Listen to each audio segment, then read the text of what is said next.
RNN과 CNN 이용해서 시퀀스 처리하기 시작하겠습니다. 여기에는 이제 시계열 데이터에 대해서 앞에서도 나왔지만 이제 본격적으로 나올 겁니다. 그래서 우리는 늘 미래를 예측하며 살고 있는데 이 미래를 예측할 수 있는 이 순환 신경망, 그 RNN을 알아보도록 합시다. 기본적인 개념을 살펴보고요.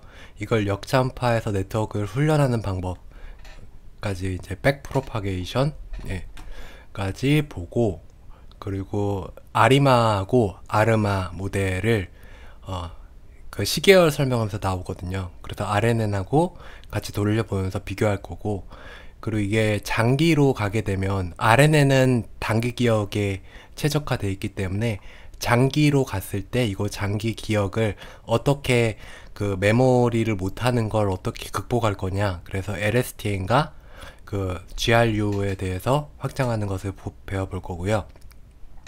그리고 더 긴 신경망 같은 경우에는 이 CNN도 다뤄가지고 요게 이제 CNN은 보통 이미지 할 때 그 커널이 이렇게 쭉 돌아가면서 이렇게 컨볼루션을 하는 건데, 근데 그거를 이제 시계열로도 이렇게 쭉 컨볼루션을 하면서 이거를 타임 스태프를 컨볼루션 하면서 가는 이런 모델들도 뒤쪽에서 이제 살펴볼 거고요.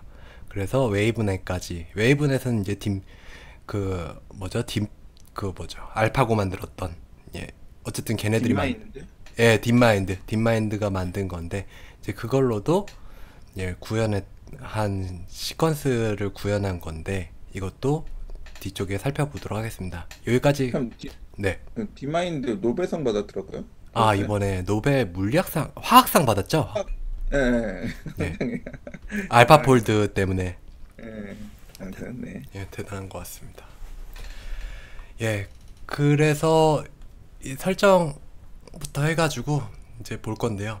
여기에서 처음에는 이제 환경 설정 이후에 그냥 이 이론부터 쭉 설명을 할 거예요. 그냥 기존에 이제 풀리 커넥티드 된 그런 ANN, 그러니까 딥러닝 같은 경우에는 요런 구조로 되어 있지는 않습니다. 이게 이 시그모이드하고 요 시그모이드 한 다음에 이거를 다시 재기해가지고 이걸 다시 합쳐주고 요런 구조로 되어 있지는 않거든요. 그냥 풀리 커넥티드로 한 방향으로 쭉 갔지, 이렇게 다시 재기해가지고 이렇게 내뿜고 재기해서 내뿜고 그걸 다시 받고 이런 거는 갖추고 있지 않습니다. 그래서 이거는 이제 재기적인 리커런트 네트워크이라고 하고요. 그래서 여기에서 다른 방향뿐만 아니고 자기가 자신이 다시 받기 때문에 그 자기 자신이 다시 영향을 줘서 미래에 있는 것들에 자기 자신이 다시 영향을 주면서 이렇게 입력층이 하나가 아니고 두 개가 이렇게 되는 겁니다. 이런 형태로 RNN은 갖춰져 있기 때문에 이게 미래를 하는데 조금 더 유리한 측면이 있는 거죠. 그래서 이거는 이제 RNN 하나인 거고, 이런 층들로 해서 그 밑에 쪽으로 봤을 때 이 X라는 게 이렇게 한 개 한 개씩 시퀀스로 받아질 때 이 시퀀스로 된 것들이 결국 다 한 개 한 개가 또 리커런트하고 리커런트 해가지고 다시 이렇게 리커시브하게 돌아와서 또 이렇게 두 개씩 이렇게 받아집니다. 두 개씩 받아졌을 때 또 이걸 출력을 하게 되고, 이런 식으로 주고받고 출력하고 주고받고 출력하고 이런 식으로 갖춰지게 됩니다. 그래서 이거를 수식으로 나타냈을 때는 이 하나의 리커런트 레이어를 수식으로 한번 만들어 봤어요. 그랬을 때 이 입력층에 들어가는 W 그 가중치가 하나가 있고, 그리고 출력층에 들어가는 그 Y의 가중치가 하나가 있고, 그리고 이 바이오스 받아서 요게 이 출력이 만들어지게 됩니다. 이 햇을 붙이게 되면 요 모델로 인한 출력은 항상 햇을 붙이게 되죠. 그래서 모델로 인한 출력은 X를 받은 거 가중치를 곱한 것과 Y를 가중치로 곱한 것과 이 B를 이게 더한 거, 바이어스를 한 거를 이제 파이로 곱해줘서 이렇게 나오게 됩니다.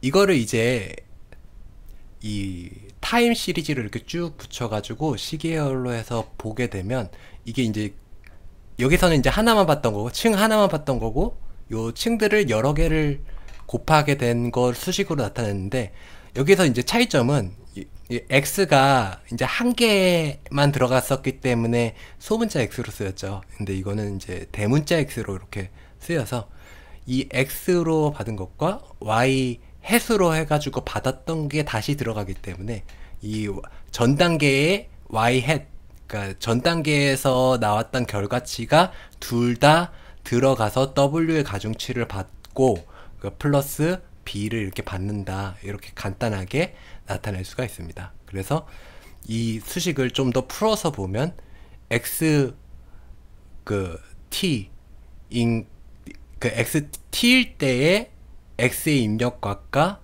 그 w의 입력값, 이게 t일 때 x의 입력값은 하나가 아니죠. 이게 여러 개가 이렇게 된 거를 전부 이 벡터 형태로 해가지고 이렇게 나타낸 거고, w도 벡터인 거고, w y 햇에 곱해지는 이 y의 전에 출력했던 yt 결과값을 이렇게 받아서 바이오스랑 파이랑 곱해준 게 이렇게 y가 된다. 여기 혹시 여기서 이해 안 되는 거 있으실까요? 그럼 넘어가겠습니다.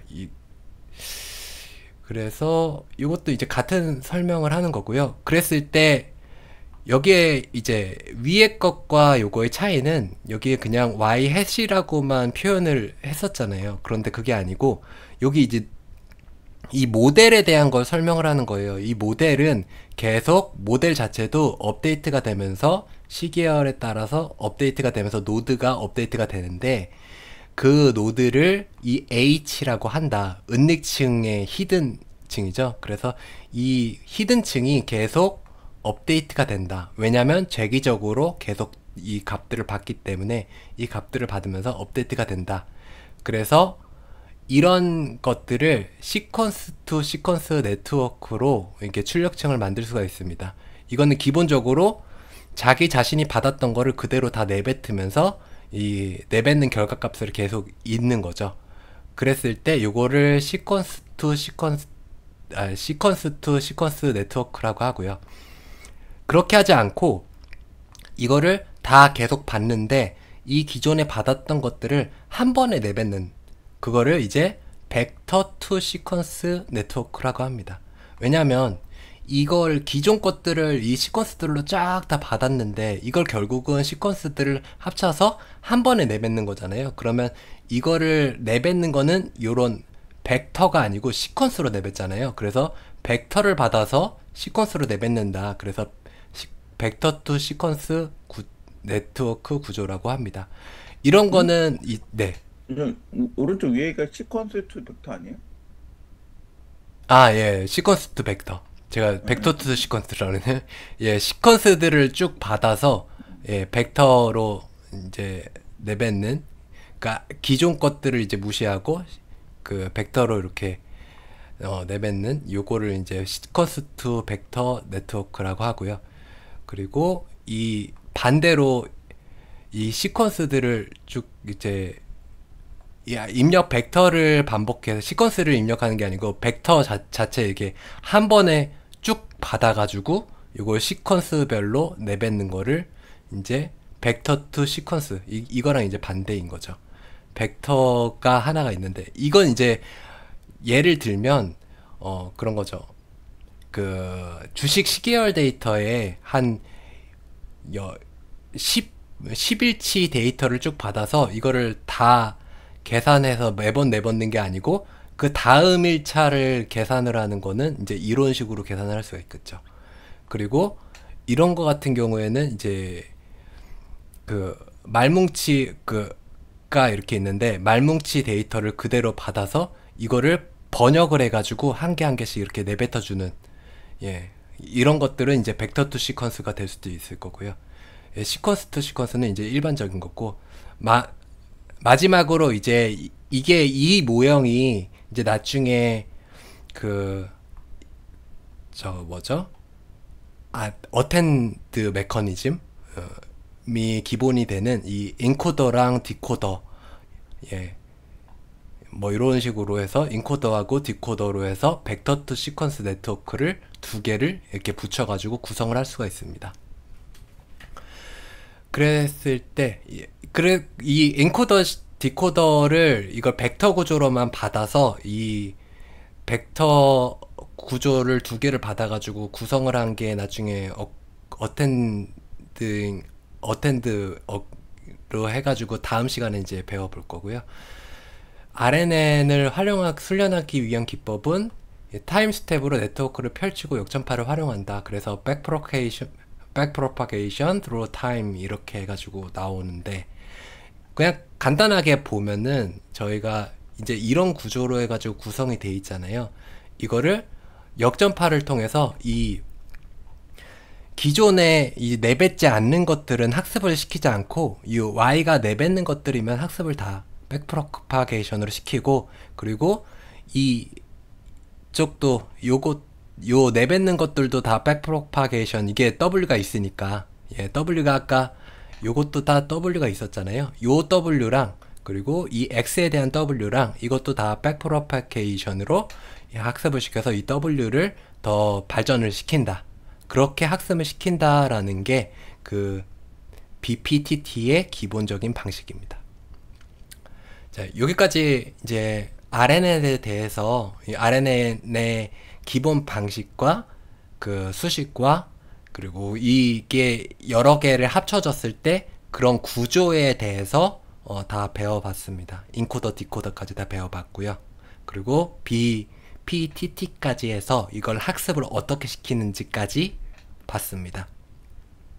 그래서 이제 시계열 데이터를 이제 RNN을 통해서 학습을 할 건데, 그런데 기본적으로 이걸 학습하기 전에 우리는 시계열부터 먼저 알아야 되잖아요. 이제 시계열 데이터에 진짜 실무적인 것부터 해본다고 합니다. 그래서 시카고 교통국의 데이터를 받아서 요거를 내일 버스와 열차에 탑승하는 승객수를 예측하는 요 데이터를 이제 바로 학습을 합니다. 그래서 여기에서 get 파일즈 해가지고 이 압축 파일을 받아서 이걸 풀어줬고요. 풀어준 다음에 컬럼 이름을 이렇게 지정을 해서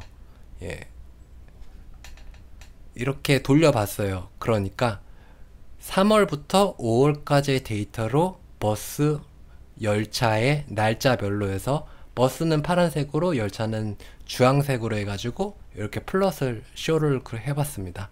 세이브 피그 해가지고 이거를 좀 저장하는 코드까지 만들어 줬고요. 자, 이 시계열의 특징을 보면 이게 버스하고 그 열차가 둘 다 나오기 때문에 이거는 다병량 시계열입니다. 이게 버스 하나만 해가지고 버스의 그 승객수만 했다면 이게 단변량 시계열인데, 변량이 이제 베리언스가 2개 이상 있기 때문에 다병량 시계열이고요. 그리고 시계열은 기본적으로 미래값을 예측하는 건데, 다른 작업들로 이제 임퓨테이션, 이제 널값 채우는 거, 그리고 분류, 이상치 탐지, 아노말리 디텍션 등이 이렇게 있습니다. 그리고 비슷한 패턴이 여기 보면은 이렇게 반복되고 있어요. 이렇게 반복되는 거를 계절성이라고 합니다. 계절성이 강력하면은 예측성이 좋습니다. 라이브 포캐스팅이라고 하는데, 라이브가 보면 이제 순수한 뭐 이런 거잖아요. 그래서 단순히 그 내일 날짜, 그러니까 다음 주 월요일에 관객 수가 어떻게 돼라고 하면, 그 탑승객 수가 어떻게 돼라고 하면, 지난주 월요일의 계절성이 되게 명확하다면 지난주 월요일에 몇 명이었으니까 다음 주 월요일도 몇 명이 될 거예요. 이렇게 그냥 나이브하게 답변을 한다. 이렇게 계절성의 패턴이 강력하면 예측성도 좋다, 이렇게 얘기를 할 수가 있겠죠. 그래서 주기만큼의 지연된 시계열을 빼주는 것을 차분이라고 합니다. 이게 무슨 소리냐면, 이게 얼마나 패턴이 강력하냐 봐주려면, 그러니까 지난주랑 지지난주를 비교해봤을 때, 지난주는 35,000명이고 지지난주는 30,000명이라고 했을 때, 그 35,000명에서 30,000명을 빼주면 500명이잖아요. 그런 이 500명인 것과 차분히 1000명인 거는, 이제 1000명인 게 차분의 값이 더 크잖아요. 이렇게 해주는 걸 이제 차분이라고 합니다. 그래서 이 차이만큼을 차분이라고 하는데, 이 차분의 그래프를 쭉 그려줬습니다. 그랬을 때 이 버스하고 열차를 비교했을 때 열차가 차분의 변화가 더 큰 걸 볼 수 있어요. 이러면 이 베리언스가 더 그 계절성이 버스가 더 계절성이 잘 맞는다. 그리고 열차는 조금 계절성이 덜 맞는구나. 이런 거 볼 수 있습니다. 이렇게 차분을 해가지고 보는 게 바로 오토 코릴레이션이라고 합니다. 자기 상관이라고 하고요. 그랬을 때 이 5월 말을 제외하면 5월 말 요거를 제외하면은 차이가 작은데 5월 말엔 무슨 일이 있었나라고 이렇게 봤더니 이 휴일이 있었습니다. 이게 메모리얼 데이 휴일이라서 주말이 길었습니다. 그러면 이 평일과 주말도 나중에 변수로 넣어준 다음에 이것도 시계열에 같이 학습을 시켜줘서 이 시계열이 좀 더 정확하게 해주는 작업을 할 수도 있을 겁니다. 그래서 이것도 나중에 해볼 거고요. 그런데 이 예측을 개선할 수도 있는데 그러면 이 절대 평균 오차, 그러면 이 평균 값들을 기준으로 했을 때 이 오차, 각 값들의 그 오차는 얼마나 되는지 보는 거를 이제 절대 평균 오차로 해서 봅니다. 그 디퍼런트 7 아까 그 차분을 해준 요 값들의 ABS 그 앱솔루트 값들을 민을 해준 게 버스가 레일보다 좀 더 큽니다. 그런데 이렇게 했을 때 이 차이가 버스가 더 많이 나냐 레일이 더 많이 나냐 이거를 객관적으로 딱 말을 해줄 수가 없어요. 왜냐면 그 버스 자체의 탑승객이 더 많다면은 레일보다 당연히 더 이 차이가 크겠죠.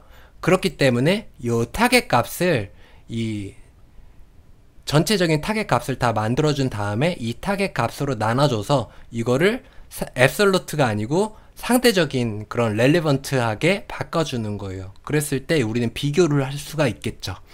그래 그 레일의 총 그 량으로 나눠준 이게 각자로 이렇게 나눠줬을 때 레일의 변동성이 더 크구나 라고 이제 볼 수가 있습니다.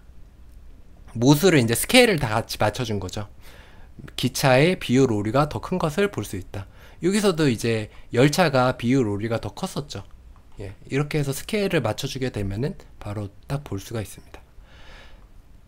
그랬을 때 요거를 12개월 이동평균을 한번 구해서 요게 12개월 이동평균이 어떻게 이게 변동폭이랑 같이 이제 그려봤을 때 이게 10년을 보게 되니까 장기적인 트렌드가 열차를 이용하는 사람의 트렌드가 버스를 이용하는 사람들의 트렌드보다 조금 올라가는구나.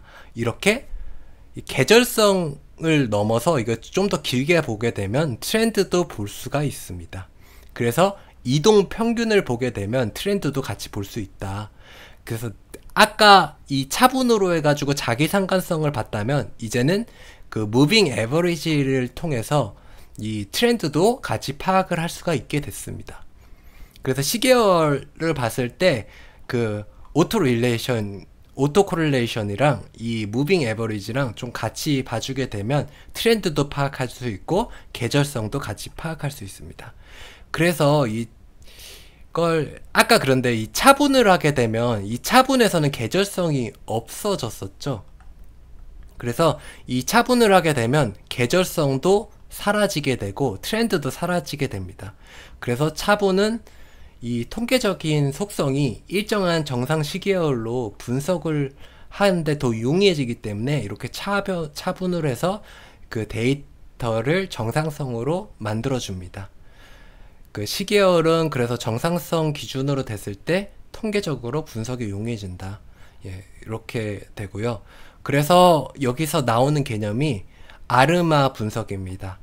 아르마 분석은 오토 릴레이션이랑 무빙 에버리지를 둘 다 적용을 해서 지연된 값의 가중치 값을 합하여 예측을 구하고 이걸 구한 거에 이동 평균을 더해서 예측을 수정합니다. 여기 이제 앞에 거가 이 오토 릴레이션에 대한 건데 이 1일 때부터 타임 시리즈를 이 알파는 이 가중치라고 보면 되고요. 그러니까 y의 t 그 전에 y 값들을 그 이 알파 값을 곱해서 가중치를 곱해서 사용하고 이게 이제 앞에 거에 대한 거죠. 그리고 뒤에 거는 이 엡실론의 가중치를 곱해서 더해주는 건데 이게 이제 이동평균을 더해서 이제 더하죠. 그렇게 해서 모델의 값을 수정을 이렇게 해준 겁니다. 그렇게 했을 때 이 엡실론 자체는 그 y 실제 값과 그 모델의 y 값의 차이를 얘기를 하고요. 예. 그래서 이제 무빙 에버리지의 그 잔차를 얘기를 하는 거죠. 그래서 아르마를 분석을 했는데 문제는 이렇게 아르마를 했을 때 이 차분으로 뺐던 값들이 있잖아요. 그런데 그게 이제 더해지지 않았기 때문에 이 R이마로 해서 차분으로 뺐던 값까지 같이 더해줘 가지고 여기에 이제 플러스 D까지 해줘서 이제 R이마 분석으로 하면 그 지금 실제 값과 최대한 비슷한 값이 이제 나오게 된다 라고 해서 R이마 모델로 가게 된 거고, 이 R이마 분석을 하게 되면 이게 이제 P하고 Q를 이렇게 해가지고 구하게 됐는데 여기에 이제 계절성은 없잖아요.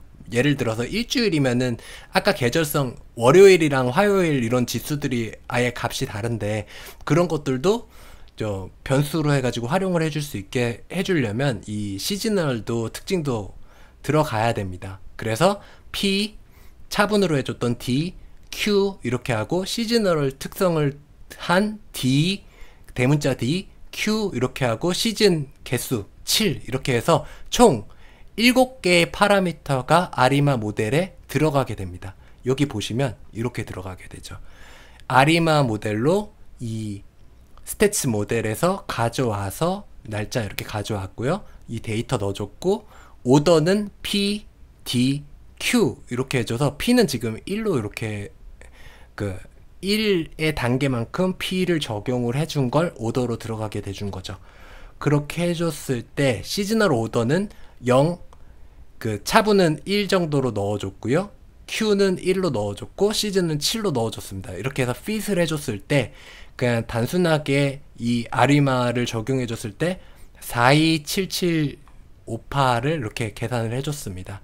그런데 실제 값은 379,000이라서 한 5만 정도의 차이가 나게 됐어요. 그 MA가 이제 5만 정도 됐던 거죠. 그런데 이거를 좀 더 정확하게 해주기 위해서 이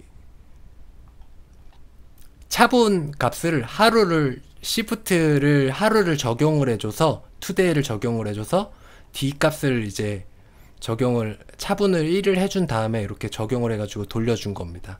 그랬을 때 MA는 한 2만 정도 줄어들어서 3만 정도 이렇게 나오게 됐습니다. 단순 예측보다 MA가 개선이 되고요. 그러면서 실제 값은 이렇게 실제 값과 예측 값 이렇게 비교해 보면 어느 정도 잘 맞추고 여기 이제 좀 늘어났을 때는 잘 못 맞추는 걸 볼 수 있죠. 그래도 어느 정도 비슷하게 맞추는 걸 볼 수 있습니다. 그랬을 때 자기상관 함수하고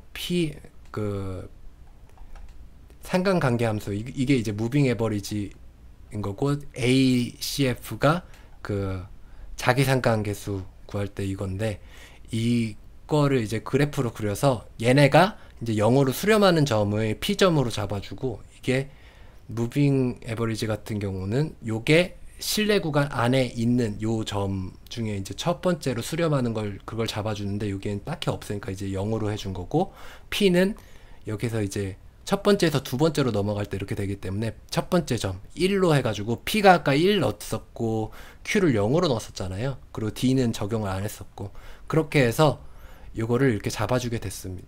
1, 0, 근데 이게 0으로 잡아줬습니다. 예. 첫 번째 거에서 0이 어디 있어요?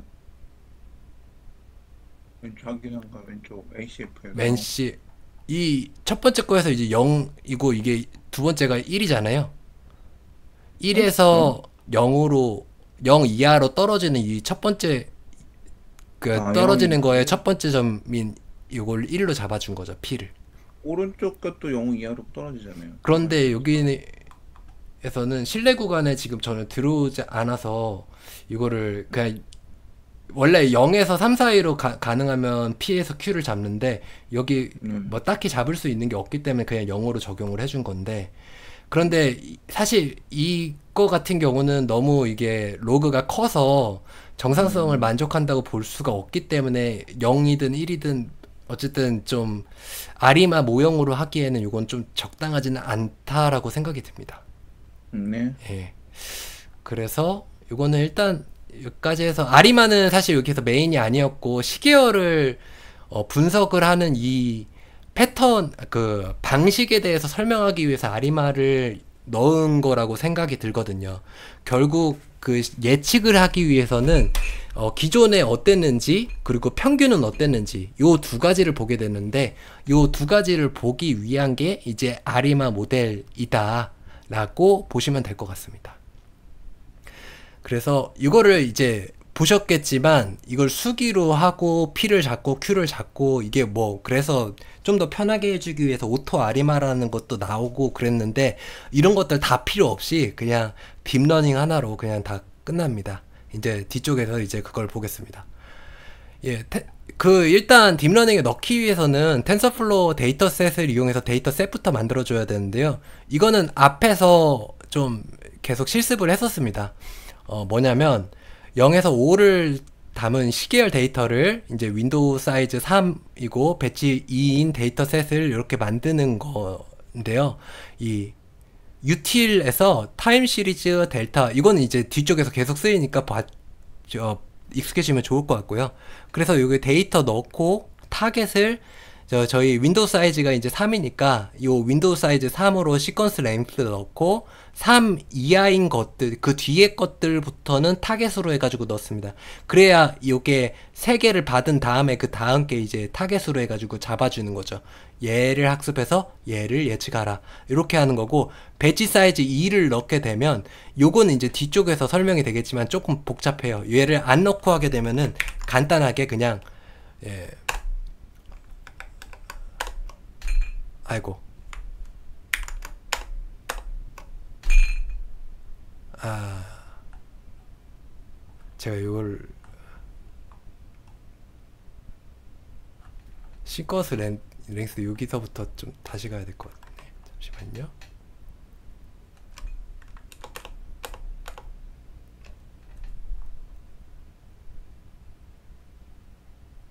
시커스 랭스를, 아, 왜 이거를 이렇게 했죠?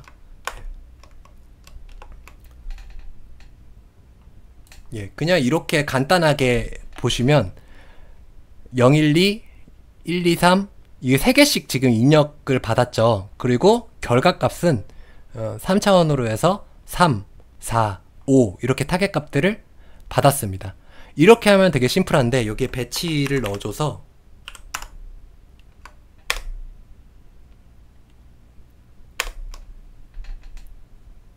이렇게 하게 되면 배치를 2개로 돌렸잖아요. 그래서 2개까지는 배치를 받아줍니다. 그렇게 해서 2개까지 값을 변환해주고요.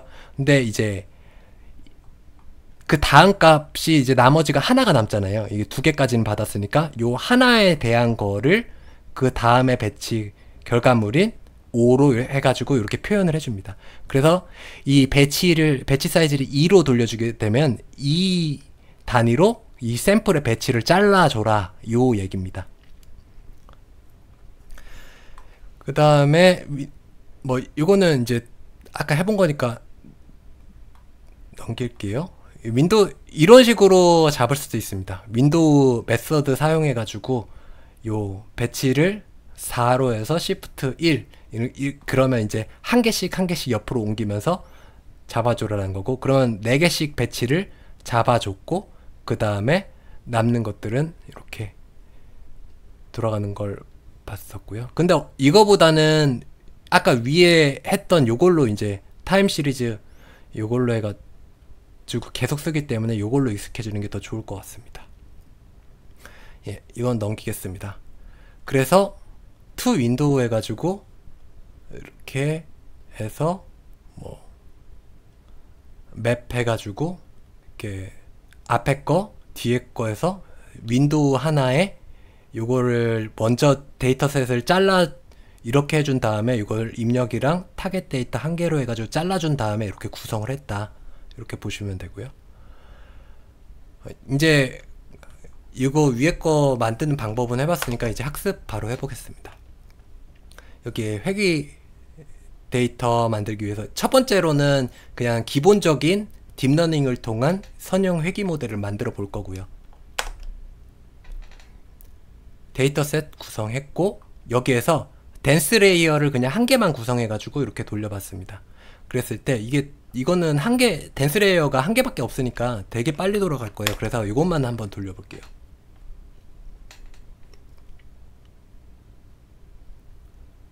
그래도 꽤 오래 걸리네요. 예, 그냥 넘어가겠습니다.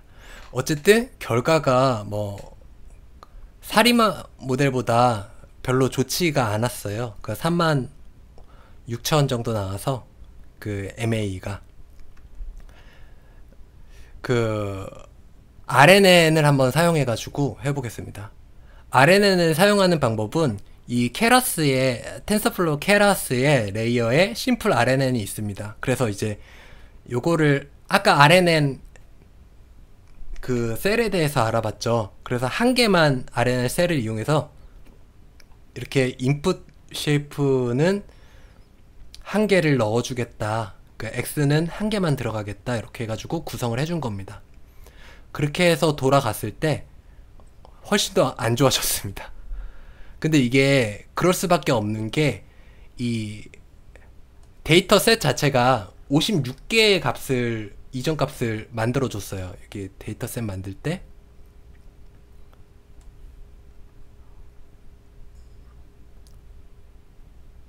이 시퀀스 랭스를 56으로 해가지고 56일치를 받아서 타겟 값은 한 개 값을 그 예측하라 라고 갔거든요. 그래서 총 그러니까 57개인 거죠. 그런데 지금 여기서는 파라미터가 셀을 하나밖에 안 만들어줘서 파라미터가 한 개밖에 없잖아요. 그래서 그 모델이 너무 작아서 파라미터 개수가 순환 뉴런, 이게 파라미터 하나가 아니고 세 개죠. 이렇게 들어가는 파라미터 하나, 그 y로 출력되는 거 하나, y 다시로 그 회귀되는 거 하나, 이렇게 세 개의 파라미터만 존재하기 때문에 이거를 뉴런의 수를 늘려서 파라미터 개수를 증가를 시켜줘야 됩니다. 그래서 32개의 순환 뉴런을 사용하면 총 파라미터는 32개 곱하기 3개니까 90개 이상이 되죠. 그래서 57개를 충분히 받아줄 수 있기 때문에 요거를 밀집중을 추가해서 모델을 만들어 보겠습니다. 그래서 이렇게 실어 나를 수가 있게 되고요. 요거를 32를 이렇게 넣어줘서 댄스 레이어 한 개로 이제 출력한다, 한 개의 값만 예측을 한다, 이렇게 되는 거고요. 입력 한 개 받고 댄스 한 개 이렇게 출력하고, 이렇게 해서 값을 계산해 보니까 이게 이제 아까는 38,000 정도였는데 이게 더 떨어지기도 해요. 이걸로 계산했을 땐 31,000 정도 나왔는데 이게 사리마보다 이제 훨씬 더 좋은 결과를 보였습니다. 지금 아무런 전처리가 없었죠. 지금 날짜로만 계산했는데 이런 거잖아요. 심지어 그 요일에 대한 변수도 넣어주지 않았는데도 이렇게 좋은 결과를 보였기 때문에 그냥 RNN을 이렇게 짧은 데이터로는 RNN을 이렇게 붙여서 그 구성한 것만으로도 좋은 결과를 보장했습니다. 이번 구조는 요 RNN이 제일 밑에 것만 한번 보시고요. 한 번만 이렇게 쭉 해가지고 통과를 하는 구조였죠. 그런데 이거를 위로 해가지고 확장한 구조. 얘가 내뱉는 결과를 다시 받아서 얘가 학습하고, 얘가 다시 옆으로 영향을 미치고 다시 위로 가서 학습하고, 이렇게 심플 RNN 층이 구성된 걸 또 3개로 위로 쌓아서 병합 구조로 구성한 요 심층 RNN 구조로 한번 해봤습니다. 그런데 요거 자체는 아까 그 옆으로만 나열한 것보다 크게 개선이 되지 않았어요. 그냥 이거를 다시 한번 계산해가지고 위로 보내나 옆으로 보내나 이 파라미터 자체 모델이 많아져봤자 별로 효과는 없다. 그래서 차라리 다른 변수적인 원인을 찾아서 구성하는 게 더 개선을 할 수 있지 않을까. 이렇게 해서 다변량 시계열로 적용을 해보려고 합니다. 그래서 신경망의 특징은 유연성입니다. 구조를 거의 바꾸지 않고도 다른 변수를 추가해서 시계열을 구성을 할 수 있습니다. 다른 변수를 넣어볼 거예요. 요거를 이 아까 데이 타입으로 있었던 거 있죠. 데이 타입을 그 시프트를 해서 하루 전에 데이 타입을 이렇게 구해주고요. 그렇게 해서 get dummies로 해서, 왜냐면 하루 전에 데이 타입을 해야 오늘의 날짜를 예측을 할 수가 있잖아요. 그렇게 해서 하루 전에 데이 타입을 다 넣어서 next 데이 타입으로 해서 하루 전이 아니고 죄송합니다. 내일의 데이 타입, 내일의 유형을 이렇게 넣어준 거죠. 마이너스 1이니까요. 마이너스 1이니까 내일의 유형을 이렇게 넣어줘서 get dummies 해가지고 이렇게 내일의 데이 타입을 넣어줬습니다. 이게 다중 공선성이 생길 수도 있기 때문에 drop first에서 true를 해줘서 요 세 개의 변수 중에 한 개는 출력을 안 하도록 만들어줬습니다. 그렇게 해서 요 네 개의 변수로 해가지고 예측을 이게 입력으로 사용을 할 거예요. 그러면 기존에는 이 한 개만, 이게 버스면 버스, 레일이면 레일 이렇게 한 개만 입력이 됐다면 지금 이거 네 개를 다 넣고 그런데 이제 타겟 자체는 열차의 시계열만 예측하게끔 이렇게 만들어 줬고요. 그렇게 했을 때 이게 사실 버스 빼고 이 세 개만 이용하는 게 더 정확할 수도 있겠죠. 예. 그런데 이거 여기서는 이제 네 개를 다 넣어줬습니다. 그 배치 사이즈는 32로 해가지고 잘라라 이렇게 됐고, 셔플 해준 다음에 시드. 왜 셔플을 왜 해줬냐면 이게 배치들로 해서 32개로 이렇게 잘라가지고 이렇게 가는데 이게 순서대로 이렇게 가게 되면 학습이 그냥 순서대로만 되겠죠. 이거를 앞에 거랑 뒤에 거랑 막 섞어가면서 이거 셔플을 해주게 되면 더 예측이 잘 된다고 합니다. 그렇게 해가지고 요거를 예측을 해줬고요. 이건 또 출력은 하루 일자로 이렇게 해줘서 이 32일자를 받아서 한 개로 그 출력을 해준다. 이렇게 됐고, 좀 이게 이거 인풋 쉐이프가 4야 되겠네요. 4로 예. 맞아요. 예, 예. 4로 원래는 5였는데 인풋 쉐이프를 왜냐면 4로. 위에서 네. 드롭 퍼스트 해주셨잖아요. 네, 맞아요. 드롭버스트를 해서. 저도 이거 해봤는데 하니까 더 떨어지더라고요, 성능이. 저는 요거 많이 올라갔었는데. 예. 진짜 전 떨어져서 그냥 원복시켰는데. 이게 한 22,000까지 떨어졌습니다. 그래요? 예. 그래서 요일 변수가 생각보다 요일에 따른 차이가 컸구나. 이제 요거를 좀 느꼈고요.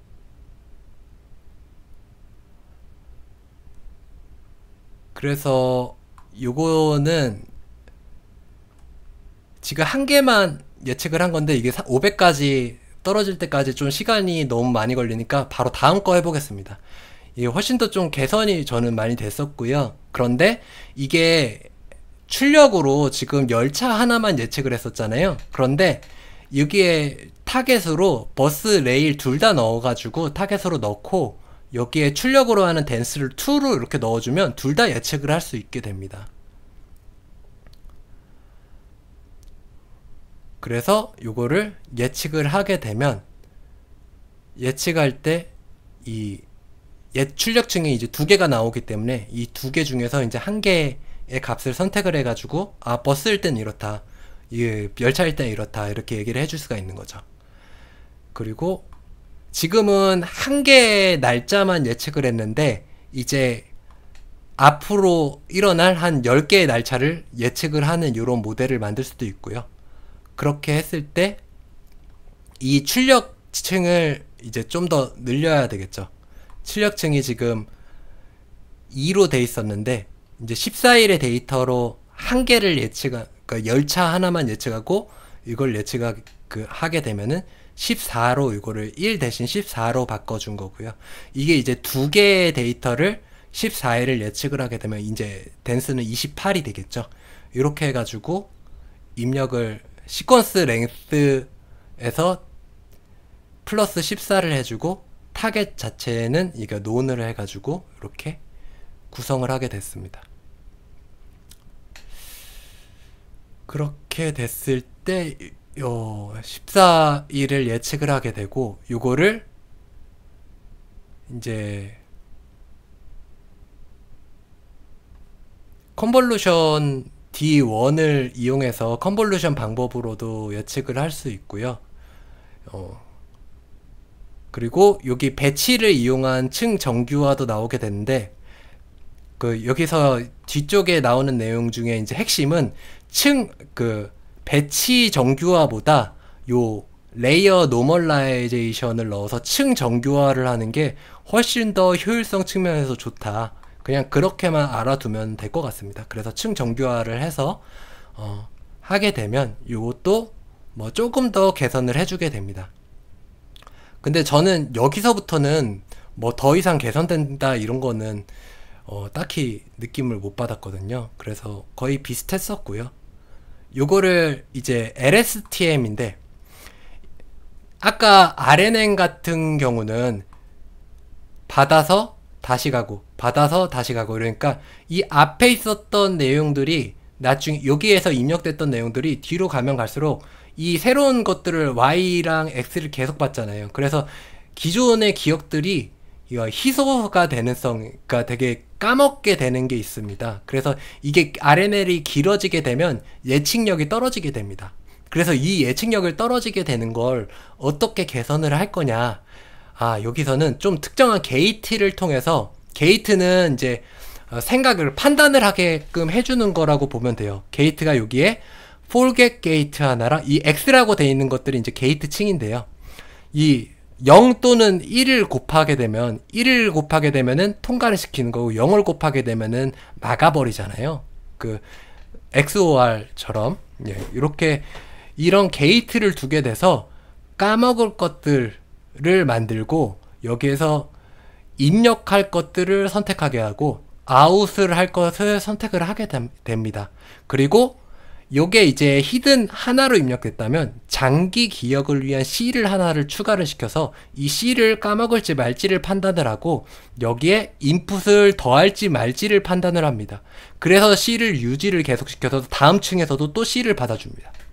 그리고 요게 아웃을 시킬지 말지를 fully connected 레이어에서 판단을 이 아웃풋 레이어도 이렇게 해줘서 H와 이 C에 영향을 미칠지 안 미칠지를 요 아웃풋 레이어로 영향을 미치는 게 아니고 여기로 그 Y로 출력을 할지 히든으로 출력을 할지 여기에 대해서 판단을 얘가 해주게 됩니다. fully connected 레이어.